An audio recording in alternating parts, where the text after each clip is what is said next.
I'm Rosie. Last week was BookTube-A-Thon. For anyone who doesn't know, it's a 7-day long readathon which includes 7 reading challenges and 7 challenges across social media such as Facebook, Twitter and Instagram. So I didn't have time to do any of the book related challenges on social media, but I did have a go at doing these 7 reading challenges. I'll put a link in the description below to my TBR video for the BookTube-A-Thon. And now let's just see how I did.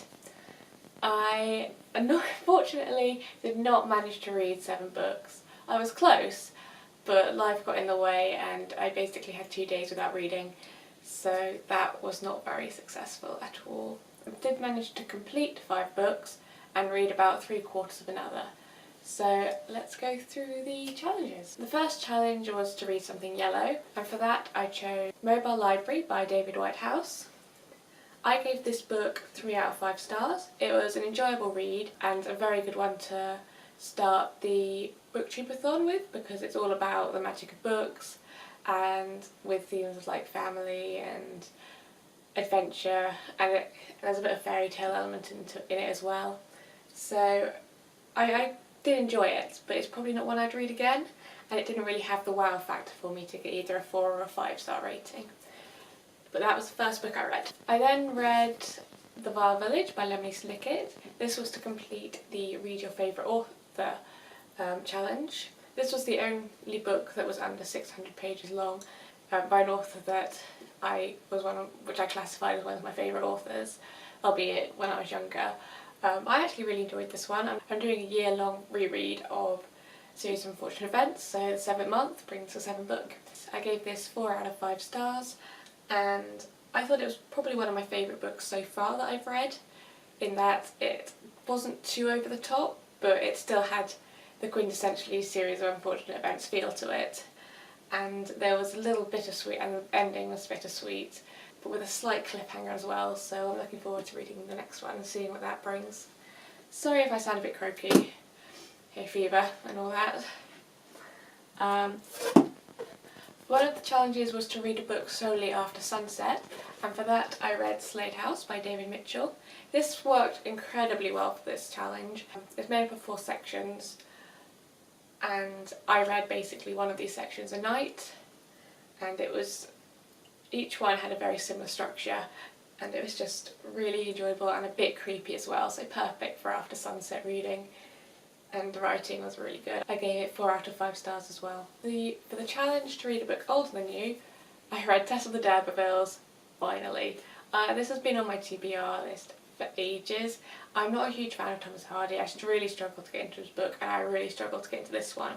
So for this one I downloaded the audiobook and listened to that for the majority of the book, and then read the last section in physical format. I gave this 2 out of 5 stars. I think I just cannot get myself to enjoy Thomas Hardy's writing, which is unfortunate because I do know some people who do enjoy it, but for me it's not really something that I particularly enjoy. I did kind of enjoy the story, but I think I would probably enjoy it more if it had been written by someone else, which is really harsh to say, but maybe if I watch the film that will have a higher rating. The last book I completed was Can You Read Without Prejudice? This wasn't for a particular challenge, except that this was my 7th book to complete the 7 books in a week challenge, which of course I failed because I didn't complete 2 other books, but Can You Read Without Prejudice was a phenomenal book. I'll put a link to my review in the description below. I gave it 5 out of 5 stars and I'm still thinking about it even days after I've read it, so it's definitely worth the read. I think they've revealed who the actual author and book is, but I would really recommend going in without any idea about what it's about. I'm not going to say any more in case I spoil it, but 5 out of 5 stars for me. Now for the 2 books I didn't finish. The first book is The Winner's Curse by Marie Rudkowski. This was the book that I discovered through BookTube. I'm about 3/4 of the way through, and I was reading this on Sunday and I had a blinding headache and was just like, there's no way I can finish this and enjoy it, so I decided that rather than trying to increase my number of books completed in the month, I just thought I'd put it down and come back to it when I could enjoy it and not just be battling through it trying to get it over with. But I'm From what I've read so far, it's so good. It's currently got a 4 out of 5 star rating, but that may change as things start to pick up in the climax of the book. So yes, looking forward to the rest of that, and I think I'll probably be completing the trilogy as well. The book I did not get to was The Fifth Wave by Rick Yancey. In full fairness, this was probably the risky one because it is the largest, and I did save it for last so I could watch the film at the weekend, but I just did not have time to get to it. It's back on the TBR shelf for now, but hopefully I'll get to it soon and be able to watch the film because I have heard good things about it, and I know a lot of people really like this series, so I'm very excited to get into it and see what it's like. So those were the books I read and did not quite read for the BookTube-A-Thon. Let me know if you managed to complete all 7 challenges, or what books you read as well, or whatever your thoughts are on the ones I read. I'm curious to know. I will see you next time. Goodbye.